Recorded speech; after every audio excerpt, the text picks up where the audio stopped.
नमो विष्णुपादाय कृष्णपृष्ठाय भूतले श्रीमते जयपताकास्वामिनीति नामिने नमो आचार्यपदाय निताय कृपापदायिने गौरकथा धमोदर नगरमथारिणे এসলে বহুবাদ কি যায়। তো আজ থেকে আমরা দ্বাদশ যে মহাজন, সেই মহাজনের তাদের উপদেশবাণী সেইগুলো শ্রবণ করব। প্রথমে আমি দ্বাদশ মহাজনের প্রণাম মন্ত্র পাঠ করছি।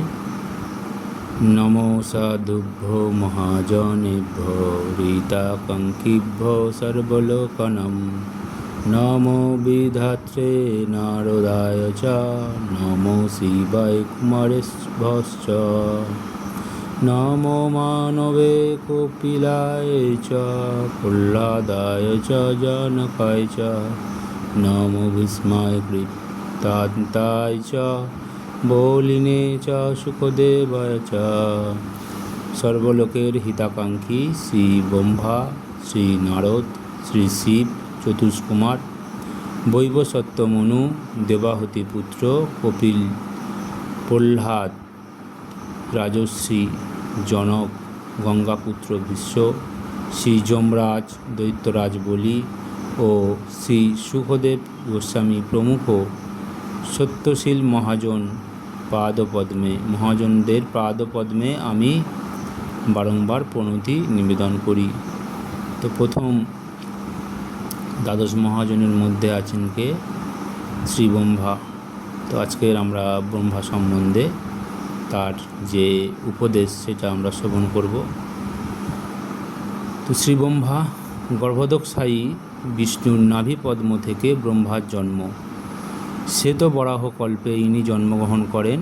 ব্রহ্মার সৃষ্টির আদি, ব্রহ্মাই হচ্ছেন কি সৃষ্টির আদি জীব। পদ্ম উপরি উপবষ্ট ব্রহ্মার 4টি মস্তক, অনন্তকোটি ব্রহ্মাণ্ড রয়েছে। প্রতিটি ব্রহ্মাণ্ডেই কিন্তু ব্রহ্মা রয়েছে। তো শাস্ত্রে বর্ণিত আছে যে 20 মাথা, 50 মাথা, 100 মাথা, সহস্র মাথা, লক্ষ মাথা ব্রহ্মা রয়েছে। এতগুলো তাদের ব্রহ্মার মস্তক রয়েছে। তো ব্রহ্মাণ্ড সমূহ ছোট বড় আকৃতির। তো সেই অনুযায়ী আমাদের ব্রহ্মাণ্ডটি যেহেতু ছোট, সেহেতু আমাদের ব্রহ্মাণ্ড পরিচালনার জন্য 4টি মস্তক বিশিষ্ট যে ব্রহ্মা তিনি আছেন। তো সৃষ্টির সমস্ত জীব থেকে ব্রহ্মার হচ্ছেন কি তিনি বয়োবৃদ্ধ, বয়সের দিক থেকে তিনি অনেক প্রবীণ এবং জ্ঞানের দিক থেকে জ্ঞানবৃদ্ধ বলা হয়। তো প্রথমে তিনি চিন্তা করেন যে আমি কোথায় এলাম, কেউ তো এখানে নেই, কেবল আমি একা। তিনি ভাবলেন যে পদ্মের নাল বেয়ে নিচে নামবেন কিনা। শেষ পর্যন্ত তিনি ধ্যানস্থ হলেন। ধ্যানস্থ হয়ে তার যে সৃষ্টির উৎস সম্বন্ধে সন্ধিৎসু হলেন। তো বহু বছর পর ভগবান শ্রীহরির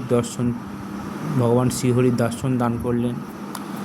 ভগবান বললেন, হে ব্রহ্মা, এই দেখো 14 ভুবন, সমস্ত ভুবনে জীবে পরিপূর্ণ করো। ভগবান ব্রহ্মার মধ্যে সৃষ্টি শক্তি সঞ্চার করলেন। ব্রহ্মা ভগবানের শক্তাবেশ অবতার, সৃষ্টিকার্যে তিনি নিয়োজিত।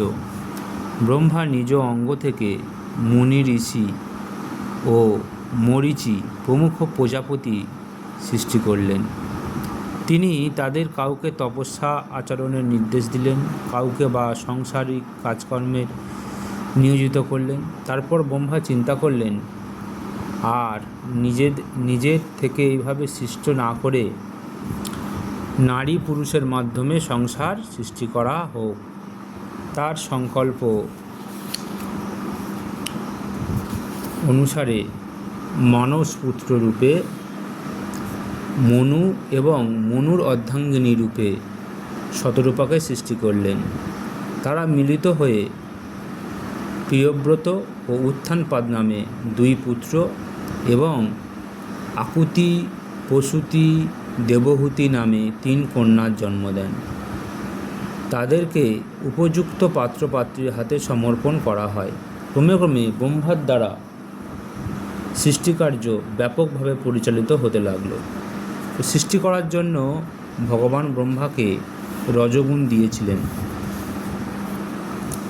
রজগুণের মধ্যে রয়েছে সংকল্প, আগ্রহ ও প্রচেষ্টা। চতুর্মুখ ব্রহ্মা রজগুণের প্রভাবে স্থাবর, জঙ্গম, খেচর, ভূচর, জলচর, উভচর প্রাণী প্রজাতির সৃষ্টি করলেন। কিরম প্রাণী ছিল? যে 9 লক্ষ রকমের তিনি জলজ প্রাণী তৈরি করলেন, 20 লক্ষ রকমের গাছপালা, 11 লক্ষ রকমের কীটপতঙ্গ, 10 লক্ষ রকমের পাখি, 30 লক্ষ রকমের পশু এবং 4 লক্ষ রকমের মনুষ্য প্রজাতি তিনি সৃষ্টি করলেন। তো একদিন এই সৃষ্টিকার্য করতে করতে ব্রহ্মা তিনি অহংকারবশত মনে করলেন, আমি সব কিছু করছি, আমি সমস্ত বিশ্বের সৃষ্টিকর্তা, আমি ব্রহ্মাণ্ডের মালিক। তো শ্রীমদ্ ভগবতে বর্ণিত আছে যে দ্বারকাতে শ্রীকৃষ্ণ ব্রহ্মাকে আহ্বান করেন। ব্রহ্মা এসে পৌঁছালে শ্রীকৃষ্ণ দ্বারপালগণ জিজ্ঞাসা করলেন, আপনি কোন ব্রহ্মা? ব্রহ্মা তখন বিস্মিত হয়ে বললেন, চতুর্মুখ ব্রহ্মা।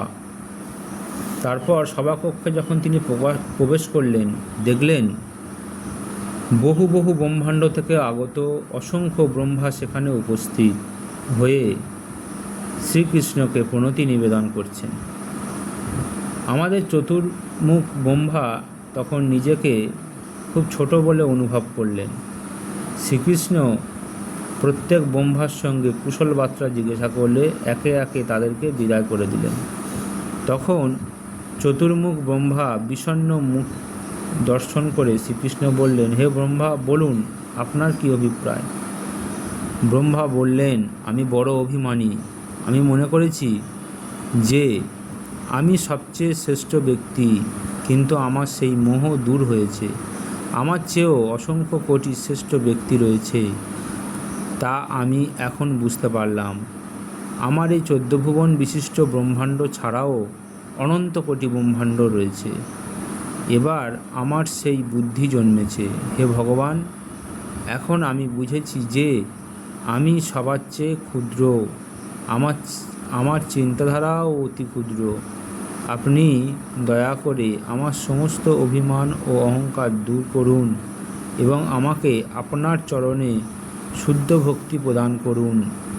তো ভগবান শ্রীকৃষ্ণ বললেন, হে ব্রহ্মা, অভিমান অহংকার যাতে না হয় সেজন্য এখানে আপনাকে আমি আহ্বান করেছি। এখন আপনার মঙ্গল হোক। তারপর ব্রহ্মা শ্রীকৃষ্ণকে প্রণতি নিবেদন করে আপন স্থান সত্যলোকে গমন করলেন। একসময় নারদমুনি মন্দাকিনীর তটে তপস্যা করছিলেন। তখন তিনি দৈববাণী শুনতে পেলেন, শ্রীহরি যদি আরাধিত না হন তবে তপস্যা করার কি দরকার? শ্রীহরি যদি আরাধিত হন তবে তপস্যা করার কি দরকার? দৈববাণী শুনে নারদ শ্রীহরি স্মরণ করছিল। তখন পিতৃদেব ব্রহ্মাকে দেখতে পেলেন। ব্রহ্মাকে প্রণতি নিবেদন করে জলপূর্ণ নয়নে নারদ বললেন, এই দৈববাণীর অর্থ কী?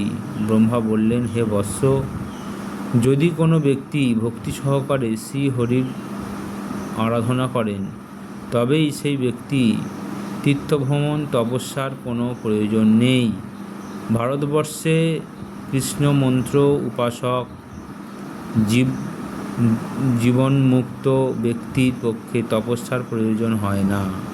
হে নারদ, শ্রীকৃষ্ণ নাম মন্ত্র গ্রহণ মাত্রেই তার বংশের শত পুরুষ ও বন্ধু বান্ধবেরা অনায়াসে পবিত্র হয়।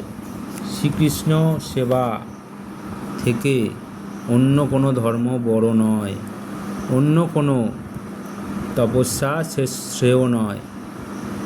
কৃষ্ণ সেবা পরায়ণ ব্যক্তির তপস্যার পরিশ্রম অনাবশ্যক।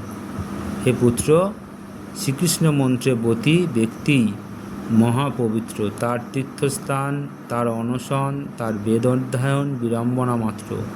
হে বৎস, আগুন যেরকম পবিত্র, নির্মল জল পবিত্র, ভারতবর্ষ পবিত্র এবং তার তীর্থভূমি তীর্থস্বরূপ তুলসীপত্র পবিত্র, কিন্তু কৃষ্ণ নাম পরায়ণ, কৃষ্ণ সেবা পরায়ণ ব্যক্তি অবলীলাক্রমে এই সকল পবিত্র করেন।